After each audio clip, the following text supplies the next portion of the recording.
Bonjour et bienvenue sur cette nouvelle vidéo présentation tutoriel. Je vais te montrer comment installer des nouveaux étriers sur ta moto. Pour ma part, je vais installer des GP4RX de la marque Brembo, qui sont des étriers de compétition sur ma nouvelle moto MV Agusta F3.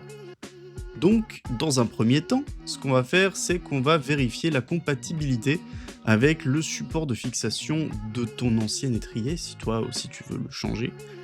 À la base, j'avais du Brembo, je vais passer vraiment sur du très haut de gamme. Donc, ce que je vais faire, c'est que je vais démonter l'ancien étrier et essayer de monter le nouveau.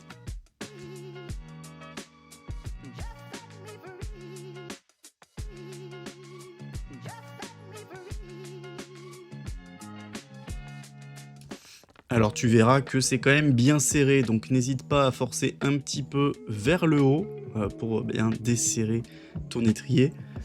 Pour ma part, il était vraiment bien fixé, donc j'ai un petit peu forcé pour pouvoir le dévisser. Ensuite, tu enlèves l'ancienne partie tout en laissant brancher au cas où ton étrier n'aille pas, que ce soit pas la bonne dimension. Et tu viens poser tout simplement ton nouveau à la place de l'ancien.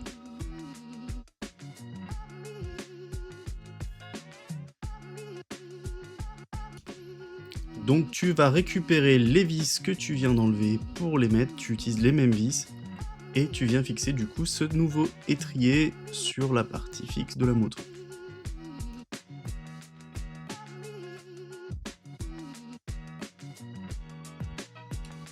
Alors si comme moi tu voulais juste vérifier la compatibilité, ne serre pas trop les vis puisque tu vas devoir le réenlever pour dévisser tout simplement les câbles de liquide de frein. Une fois ça, je vais remonter l'étrier sur la moto et je vais commencer à faire la vidange du liquide de frein. Donc je vais vider tous les câbles, je vais vider aussi le maître-cylindre pour ne pas en mettre trop partout quand je vais changer du coup les durites. Donc là j'en profite pour vider le maximum le maître-cylindre et je vais aussi vider tout ce que je peux, faire la vidange de mon liquide. Bien sûr je vais pas tout pouvoir enlever mais je vais en enlever le maximum pour ne pas en foutre partout. Une fois vidangé, je vais démonter la partie bouchon de vidange et enlever en fait tout ce qui va relier les étriers des durites pour pouvoir placer le nouvel étrier. Attention, fais pas comme moi, le liquide de frein est très corrosif, j'y vais avec les doigts, mais si tu as des gants, mets des gants parce que je m'en suis vraiment mis partout. À la fin de la vidéo, tu verras, j'ai des gants parce que vraiment ça commençait à me brûler les doigts. Pense bien à mettre des gants, c'est important.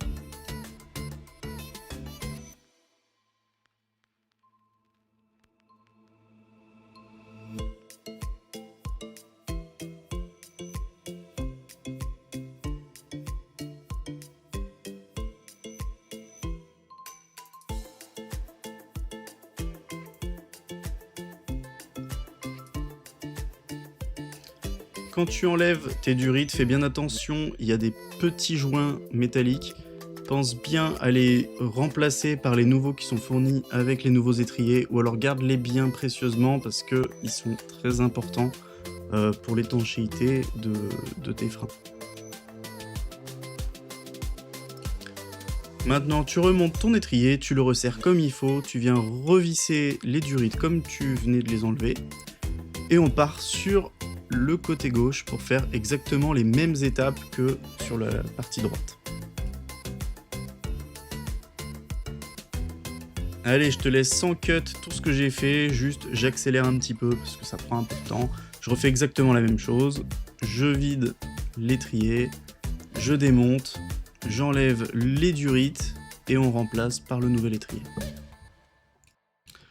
Petite astuce, pense à avoir du nettoyant frein, parce que bah, tu vas en foutre partout si t'es comme moi et que t'as pas fait hyper bien ta vidange. Euh, Tu vas en mettre partout, donc pense bien au nettoyant frein, ça coûte 3 € à Action et vraiment ça peut te sauver la vie.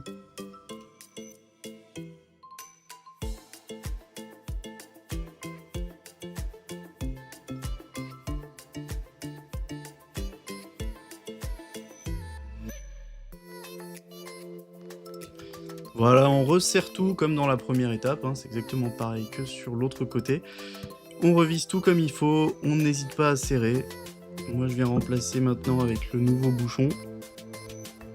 Et avec les nouveaux joints aussi, parce que c'est important. Et ensuite, on passera sur la prochaine étape, qui est tout simplement re-remplir les durites et faire le niveau de liquide de frein. C'est le plus chiant.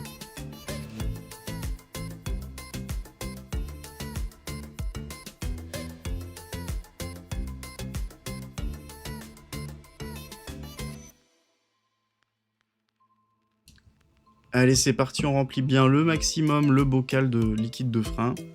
Et après, on est parti pour la purge. Donc le but, c'est de purger un maximum et ne plus avoir de bulles dans le tuyau, dans la durite qui sert de faire la purge. On enlève tout et ne plus avoir de bulles. C'est long les gars. Bon courage.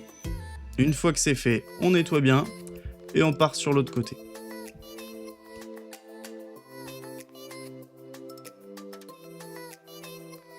Bon, j'ai pas filmé, mais j'ai fait pareil de l'autre côté, et j'ai aussi fait le maître cylindre. J'ai pas filmé parce qu'il y avait un peu de monde. Une fois que tout est bon, on vérifie le niveau. Le niveau, de toute façon, sur le bocal, c'est indiqué, il faut que ce soit bien sur les deux parties.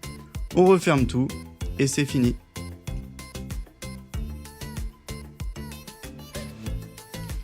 Et voilà, c'est terminé. Merci d'avoir pris le temps de regarder cette vidéo. Surtout, si ça t'a aidé, n'hésite pas à t'abonner, à lâcher un petit pouce bleu, ça fait plaisir. Et moi, je vous dis à la prochaine pour un prochain tuto. Ciao!